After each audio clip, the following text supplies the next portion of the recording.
ಗುರುಭ್ಯೋ ನಮಃ. ಶ್ರೀಮಾತ್ರೇ ನಮಃ. ಜೀವನದಲ್ಲಿ ನಾವು ಏನನ್ನು ಮಾಡಬೇಕು ಅಥವಾ ಏನನ್ನು ಮಾಡಬಾರ್ದು ಅನ್ನೋ ಗೊಂದಲಕ್ಕಿಂತ ನಮಗೇ ಯಾಕೆ ಕಷ್ಟ ಬರುತ್ತೆ ಅನ್ನುವ ಆಲೋಚನೆ ಹೆಚ್ಚಾಗಿರುತ್ತೆ.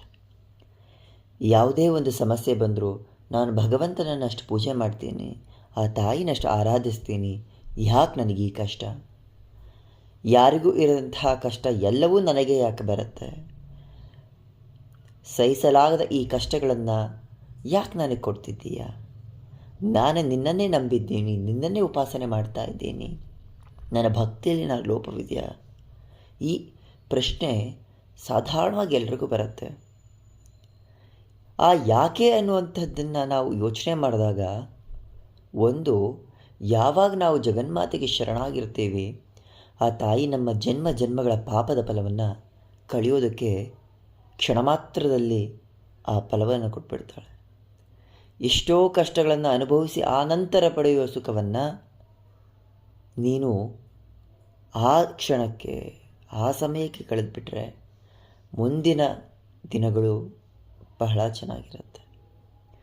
ಎಲ್ಲಿಯವರೆಗೂ ನಾವು ಆ ಜಗನ್ಮಾತೆಯ ಮೇಲೆ ಅಚಲವಾದ ನಂಬಿಕೆ ಇಟ್ಕೊಂಡು ಸಾಗ್ತೀವಲ್ಲ, ಆ ಸಾಗುವ ಹಾದಿ ಕಠಿಣ ಇರಬಹುದು, ಆದರೆ ಹೋಗ್ತಾ ಹೋಗ್ತಾ ಅದು ಹೂವಿನ ಹಾದಿ ಆಗಿಬಿಡತ್ತೆ, ಕಷ್ಟಗಳೇ ಇಲ್ಲದ ಹಾದಿಯಾಗತ್ತೆ.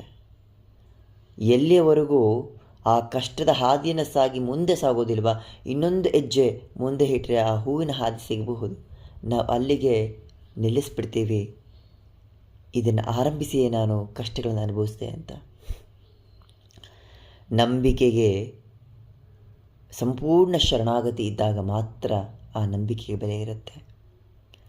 ಪರಮೇಶ್ವರಿಯಲ್ಲಿ ಅಚಲವಾದ ನಂಬಿಕೆ, ದೃಢವಾದ ಭಕ್ತಿ, ಶ್ರದ್ಧೆ ಇದ್ದಾಗ ಮಾತ್ರ ಅವಳ ಇರುವಿಕೆ, ಅವಳ ಆ ಮಾತೃಕಾವರ್ಣ ಸ್ವರೂಪ ನಮಗೆ ಅರ್ಥ ಆಗುತ್ತೆ. ಇಡೀ ಜಗತ್ತಿನ ತಾಯಿಯಾಗಿ ನಾವು ಅವಳನ್ನು ಪ್ರಾರ್ಥನೆ ಮಾಡಿದಾಗ ಅದನ್ನು ಕೇಳಿಸಿಕೊಳ್ಳದೆ ಹಾಗೆ ಇರ್ತಾಳ? ಆ ಪ್ರಾರ್ಥನೆಯನ್ನು ಸ್ವೀಕರಿಸ್ತಾಳೆ. ಆದರೆ ಆ ಪ್ರಾರ್ಥನೆಯನ್ನು ಸ್ವೀಕರಿಸಿ ನಮ್ಮ ಪ್ರಾರಬ್ಧವನ್ನು ಕಳೆಯೋದಕ್ಕೆ ಅವಳಿಗೆ ಬಿಟ್ಟು ಇನ್ಯಾರಿಗೂ ಸಾಧ್ಯನೇ ಇಲ್ಲ.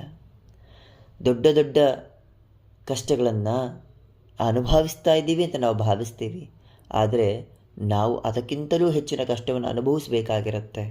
ಅದನ್ನೆಲ್ಲವನ್ನು ತೊಡೆದು ಆ ಕಷ್ಟಕ್ಕೆ ಬದಲಾಗಿ ಪರ್ಯಾಯವಾದ ಮತ್ತೊಂದು ಕಷ್ಟವನ್ನು ಕೊಟ್ಟು ದೊಡ್ಡ ಅಪಘಾತಗಳಿಂದ ನಮ್ಮನ್ನು ಕಾಪಾಡ್ತಾಳೆ.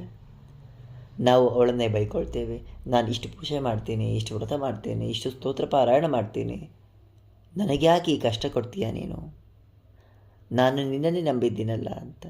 ಆದರೂ ಕೂಡ ತಾಯಿ ಎಲ್ಲವನ್ನೂ ಮರೆತು ನಮ್ಮನ್ನು ಹೇಗೆ ಕಾಪಾಡ್ತಾಳೆ ಅಂದರೆ, ಒಂದು ಚಿಕ್ಕ ಮಗು ಬಿದ್ದಾಗ ಹೇಗೆ ಓಡಿ ಬಂದ ತಾಯಿ ಎತ್ತಾಳೋ ಹಾಗೆ ಪ್ರತಿ ಕಷ್ಟದಲ್ಲೂ ನಮ್ಮ ಜೊತೆ ನಿಂತು ಅವಳು ಎಲ್ಲವನ್ನೂ ನಿವಾರಣೆ ಮಾಡಿಕೊಡ್ತಾಳೆ.